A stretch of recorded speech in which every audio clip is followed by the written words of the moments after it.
ಎಲ್ರಿಗೂ ನಮಸ್ಕಾರ. ಎಲ್ಲರೂ ಆರಾಮದಿರಿ ಅನ್ಕೋತೀನಿ. ಈಗ ಮುಂಜಾನೆ ಆಗತಿ, ಮನ್ಯಾಗ ಮೆಕ್ಕೆಜೋಳ ಇದ್ದು ಸೋಮ್ಯಾನ್ ಬಾಕ್ಸ್ ಸಲುವಾಗಿ ಏನಾದ್ರು ಮಾಡೋಣ ಅಂತ ಇದನ್ನ ಕುದಿಯಕ್ ಹಾಕಕತ್ತೀನಿ. ನಂತರ ಸ್ವಲ್ಪ ತುಪ್ಪ ಹಾಕೊಂಡು ಚಪಾತಿ ಹಿಟ್ಟನ್ನ ನಾದ್ಕೊಳ್ಬೇಕು. ಸ್ವಲ್ಪ ಎಣ್ಣೆ ಒಳಗ ಸಣ್ಣ ಕಟ್ ಮಾಡ್ಕೊಂಡಂತ ಅರ್ಧ ಉಳ್ಳಾಗಡ್ಡಿ, ಅರ್ಧ ಗಜ್ಜರಿ, ಅರ್ಧ ಕ್ಯಾಪ್ಸಿಕಮ್ ಹಾಕೊಂಡು ಸ್ವಲ್ಪ ಮೆತ್ತಗಾಗೋವರೆಗೆ ಹುರ್ಕೊಂಡು ಸ್ಟವ್ ಆಫ್ ಮಾಡಿ ಆರಕ್ ಬಿಡಬೇಕು. ಆರಿದ ನಂತರ ಒಂದ್ ಅರ್ಧ ಸಣ್ಣ ಕಟ್ ಮಾಡ್ಕೊಂಡಂತ ಮೆಕ್ಕೆಜೋಳ, ಒಂದ್ 50 gram paneer, 2 block processed cheese, chilli flakes, pizza herbs, ಉಪ್ಪು, ಕಾಳು ಮೆಣಸಿನ ಪುಡಿ ಹಾಕಿ ಚಲೋತ್ನಾಗೆ ಮಿಕ್ಸ್ ಮಾಡ್ಕೊಳ್ಬೇಕು.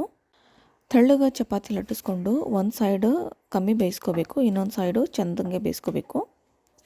ಚೆಂದಂಗೆ ಬೇಯಿಸ್ಕೊಂಡ ಸೈಡ್ನಲ್ಲಿ ಸ್ಟಫಿಂಗ್ ಹಾಕಿ 2 ಸೈಡ್ ಬೆಣ್ಣೆ ಹಚ್ಕೊಂಡು ಚೆಂದಂಗೆ ಕಣ್ಣು ಬರೋವರೆಗೆ ಬೇಯಿಸ್ಕೊಂಡ್ರೆ vegetable corn cheese chapati ready ಆಗಿಬಿಡ್ತೈತಿ.